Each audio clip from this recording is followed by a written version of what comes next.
بسم اللہ الرحمن الرحیم۔ معزز سامعین، درس قرآن کے سلسلے میں سورہ بقرہ کی 3 آیات 75ویں آیت سے 77ویں آیت تک پہلے ان کا ترجمہ اور اس کے بعد مختصر تفسیر ملاحظہ فرمائیں۔ بسم اللہ الرحمن الرحیم۔ افتطمعون ان یؤمنوا لکم وقد کان فریق منهم يسمعون كلام الله ثم يحرفونه من بعد ما عقلوه وهم يعلمون۔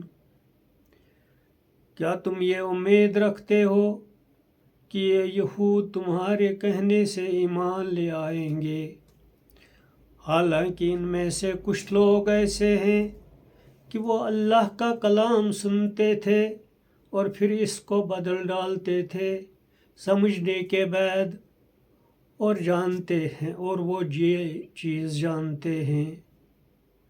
وَإِذَا لَقُوا الَّذِينَ آمَنُوا قَالُوا آمَنَّا وَإِذَا خَلَا بَعْضُهُمْ إِلَىٰ بَعْضٍ قَالُوا أَتُحَدِّثُونَهُم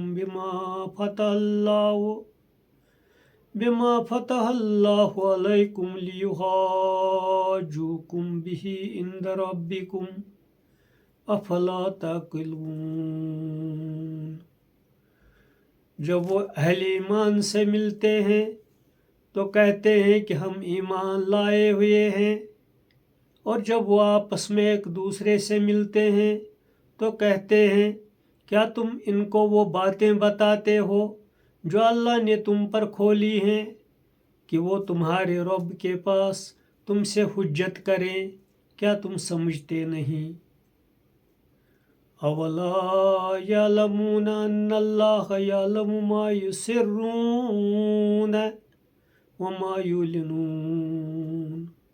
کیا وہ نہیں جانتے کہ اللہ کو معلوم ہے جو وہ چھپاتے ہیں اور جو وہ ظاہر کرتے ہیں؟ ان آیات بینات کی تفسیر یہ ہے۔ مدینہ کے لوگ جب رسول اللہ صلی اللہ علیہ وسلم پر ایمان لائے تھے، ان کے اس قدر جلد آپ کو پہچان لینے اور پاک مان لینے کا ایک سبب یہ تھا کہ وہ یہودی پڑوسیوں سے اکثر سنتے رہتے تھے کہ ایک آخری نبی آنے والے ہیں۔ اس بنا پر نبی آخر الزمان کی آمد کی خبر ان کے لیے ایک مانوس خبر تھی۔ یہ مسلمان طبعی طور پر اس امید میں تھے کہ جن یہودیوں کی باتیں سن کر ان کے دل کے اندر قبول اسلام کا ابتدائی جذبہ ابھرا تھا، وہ یقیناً خود بھی آگے بڑھ کر اس پیغمبر کا ساتھ دیں گے۔ چنانچہ وہ پرجوش طور پر ان یہودیوں کے پاس اسلام کا پیغام لے کر جاتے اور ان کو دعوت دیتے کہ وہ آپ پر ایمان لا کر آپ کا ساتھ دینے والے بنیں۔ مگر مسلمانوں کو اس وقت سخت دھکا لگتا تھا جب وہ دیکھتے کہ ان کی امیدوں کے برعکس یہود مدینہ ان کی دعوت کو قبول کرنے کے لیے تیار نہیں ہیں۔ اس کے نتیجے میں ایک اور فتنہ پیدا ہونے لگا تھا۔ وہ فتنہ یہ تھا کہ جو لوگ رسول اللہ صلی اللہ علیہ وسلم کی دعوت کو ناپسند کرتے تھے، وہ مسلمانوں سے کہتے کہ پیغمبر اسلام کا معاملہ اتنا یقینی نہیں جتنا تم لوگوں نے سمجھ لیا ہے۔ اگر وہ اتنا یقینی ہوتا تو مدینہ کے یہ یہودی علماء ضرور ان کی طرف دوڑ پڑ جاتے، کیونکہ وہ آسمانی کتابوں کے بارے میں تم سے زیادہ جانتے ہیں، مگر کسی بات کو قبول کرنے کے لیے اس بات کا جاننا کافی نہیں ہے، بلکہ اس بات کے بارے میں سنجیدہ ہونا ضروری ہے۔ پچھلی قوموں کا حال یہ تھا کہ انہوں نے خود اپنے پاس کی ان کتابوں میں تبدیلیاں کر ڈالیں جن کو وہ آسمانی کتابیں مانتے تھے۔ اپنی مقدس کتابوں میں وہ جس بات کو اپنی خواہش کے خلاف دیکھتے، اس میں تعویل یا تحریف کر کے اس کو اپنی خواہش کے مطابق بنا لیتے۔ وہ اپنے دین کو اپنے دنیاوی مفادات کے تابع بنائے ہوئے تھے۔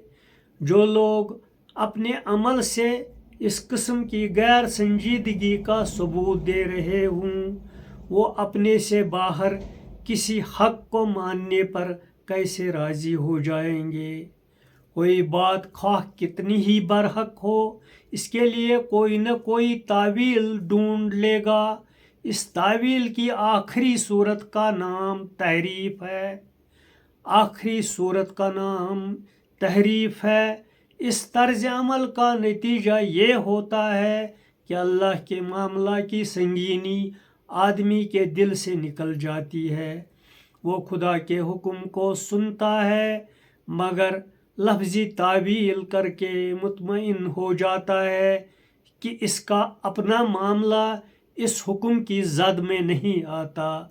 وہ خدا کو مانتا ہے، مگر اس کی بے حسی اس کو ایسے کاموں کے لیے ڈیٹ بنا دیتی ہے جو کوئی ایسا آدمی ہی کر سکتا ہے جو نہ خدا کو مانتا ہو اور نہ یہ جانتا ہو کہ اس کا خدا اس کو دیکھ رہا ہے اور اس کی باتوں کو سن رہا ہے۔ وآخر الدعوانا ان الحمد للہ رب العالمین۔